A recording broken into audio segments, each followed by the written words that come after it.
agas dun sa actual membership considering yung sitwasyon ni Senator Bato at ni Senator Jinggoy.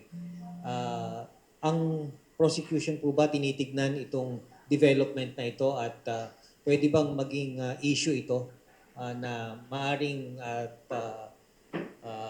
talakayin sa hinaharap? Ito po yung malaking issue talaga pagdating po sa numero. Dahil ako po personally, naniniwala po ako, dapat po kung sino lamang po yung nagpa-participate sa impeachment trial, dapat yun lamang ang boboto. Kasi unang-una po, paano ka boboto kung hindi ka naman unang-una nag-participate dito sa impeachment trial? So paano parang isang huwes, paano po siya mag-render ng kanyang verdict, whether guilty or not, kung hindi naman niya nakita yung mga sinabi ng mga testigo. Pangalawa, hindi po natin pwedeng iparehas yung impeachment trial sa ordinaryong legislative na ginagawa po ng mga senador. Kasi po, maliwanag po, dito po sa impeachment, ito po ay parang this is akin to court hearing.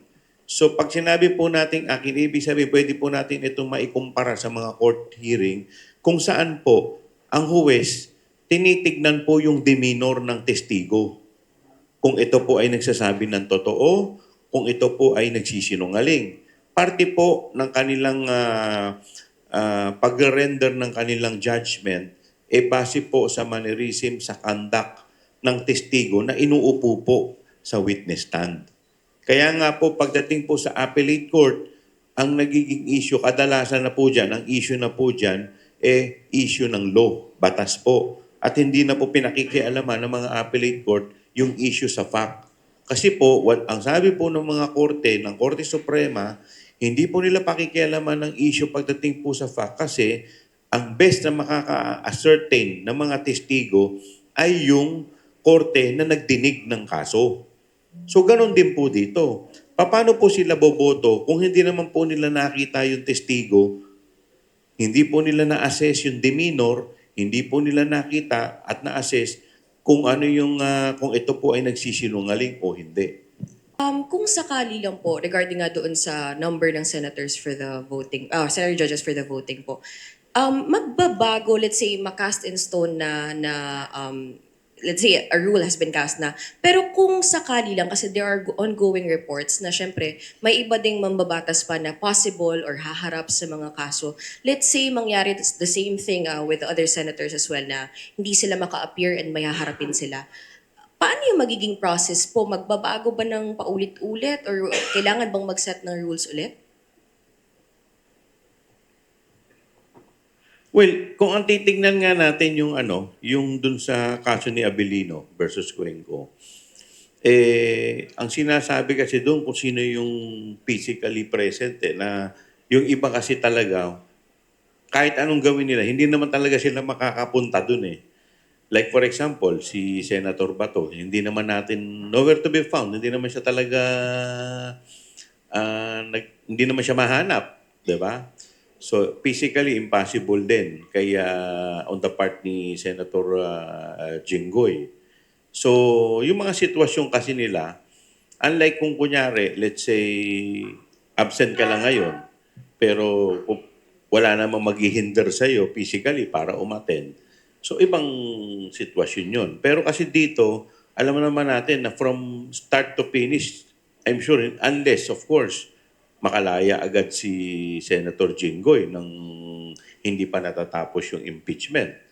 But ano naman yung magiging, paano naman magiging fair yun on the part of defense at saka sa amin kung buong trial, hindi naman niya nasaksihan, hindi siya nakapag-participate, wala siya doon, tapos hihingi ng boto niya. So ano naman na magiging, paano nagkaroon ng fair justice doon sa ganung sitwasyon? Hindi po ba fair lamang kung sino yung nando doon, sila ang mag-desisyon dahil sila ang nakakapag-observe ng mga demeanor ng mga iuupong testigo. Both sa parte namin at sa parte rin ng defense. Hi, good morning. Tapos na po kami sa pag-submit ng aming manifestation. So instead of reply, manifestation po yung aming sinumite bilang tugon sa answer ng ating Vice Presidente. Dahil naniniwala po kami, ito naman ay parang non-answer din yung kanyang sinumite. Sa maraming dahilan, no, yung laman ng aming manifestation, unang-una, doon sa kanyang answer kasi parang pinapamotion to dismiss niya. This is like parang motion to dismiss. At naniniwala kami na wala namang karapatan ang otoridad o power ang Senado para ito ay desisyonan. Dahil ang tanging trabaho ng Senado ay itry at yun po ay maliwanag sa ating saligang batas. The Senate shall try upon receiving the articles of impeachment, the Senate shall proceed to the trial forthwith. So yan po yung maliwanag. So the only reason or the only way para ito ay ma-dismiss ay kung nag-render na ng desisyon ang Senado at it's either acquit or ma-convict yung ating Vice Presidente. So, isa po ito sa aming argumento. Pangalawa po, sinasabi rin po namin sa aming manifestation na ang Senado ay hindi po appellate court. Dahil kinu-question po ng ating Vice Presidente ang jurisdiction ng House Committee on Justice. At sinasabi po nila na ito daw po ay walang jurisdiction dito po sa pagtatry ng impeachment. Maliwanag po sa ating saligang batas na ang House ay may exclusive jurisdiction, may exclusive power to initiate impeachment proceeding. Kung ito naman po ay tutugunan ng Senado o didesisyonan base po dito sa argumento ng ating Vice Presidente, parang ang nangyayari po parang sila po ay nagdedesisyon at bilang isang appellate court. Now, nasistado na po tayo kung saan by Monday due po kami para magsumite ng aming pre-trial brief. At sa June 18, dito na po gaganapin ang pre-trial conference. Ang pre-trial conference po ay hindi po ito covered live by media. So hindi po ito open for public. So ito po ay gaganapin lamang sa Senado kung saan dito po ay magkakaroon po kami ng stipulation of facts, marking of evidence, at dito din po ilalahat yung mga magiging testigo po namin kung sino-sino po. Ito po ginagawa to prevent surprises pagdating na po sa trial proper. At sa July 6, dito na po naka-schedule ang trial proper po sa Senado.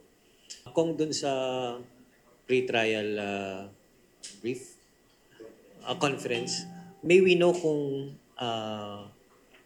gaano karami yung ipipresentang witness ng prosecution, if you are at liberty to disclose? More or less 25, more or less. So, po pwedeng mas madagdagan kasi normally may mga reservation po yan. So, for additional witness na sa ngayon ay hindi pa namin i-consider. So, more or less, yan po yung magiging... pero pinakamarami po kasi dyan is yung dalawa, yung sa unexplained wealth at saka dito po sa confidential fund. Hindi pa malinaw sa ngayon kung sino ang preside dun sa impeachment trial. Kasi based po dun sa dating rules, pagka ang presidente po ang nililiti sa impeachment, automatic ang Chief Justice. Pag hindi po ang presidente ng Pilipinas, all other impeachable officers like the Vice President, Ombudsman, members of the Supreme Court or Constitutional Commission, ang uupo dun ay yung Senate President.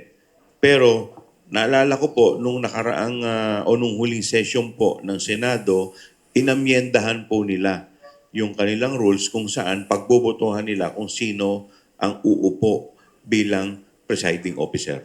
So po pwede pong ikaw yung, pwede pong si Senate President Win Gatchalian ang Senate President na nire-recognize ngayon, pero hindi siya yung uupo bilang presiding officer. So posible po yun. Based po dun sa bagong amended rules. Kung mag-insist si Senator Cayetano na siya yung still the Senate President, magkakagulo ba yung pre-trial Well, conference? ito po kasi, basta't kami po sa party po namin, sa House at sa prosecution panel, ang nire-recognize po namin ay yung leadership po ngayon ni Senator Win Gatchalian. Ano yung output ng pre-trial conference? Ano yung output? Yung pre-trial conference po, ang purpose po kasi nito, para hindi na po masayang yung oras ng korte. Kumbaga, yung po pwedeng pagkakasunduan na dito para hindi na kailangang patunayan pa pagdating po sa trial. Tahan po natin yung trial proper, Kong. Meron na pong bang strategiya yung prosecution kung ano sa mga articles of impeachment ang uunahin po natin talakayin? Meron na po, pero siguro pag-uusapan pa po namin to, ipa-finalize po namin to sa pre-trial conference. Opo. Ang crucial dito yung appearance ni Vice President. Do you think mag-appear siya at all? Or Yung po ay nasa sound discretion po ng defense. Kung sa tingin po nila na mas makakatulong sa kanila ang appearance ng ating Vice Presidente. So it's a matter of legal strategy on the part of the defense panel. Inaasahan po ba natin in the conduct of the trial, pwedeng gawin ng pangalawang Pangulo bilang legal tactic yung mag-raise ng question before the Supreme Court to prevent specifically yung bang mga bagay na sa tingin niya medyo tagilid yung sitwasyon nila? Well, sa ngayon, marami na po silang na-raise na kaya nga po dun sa sagot po namin sa manifestation, yung mga nire-raise po nila dun sa answer, yun na rin yung nire-raise nila sa Korte Suprema. So kung sasagutin po ito ng Senado, di parang pinangunahan pa po nila yung Korte Suprema. we know that yung Office of the Ombudsman is building a case against several other senators for plunder and so on. Kung mababawasan pa yung quorum ng Senate, how would that affect the voting? Whether to convict or to acquit? Well, kung susundin natin yung ganitong sistema, definitely,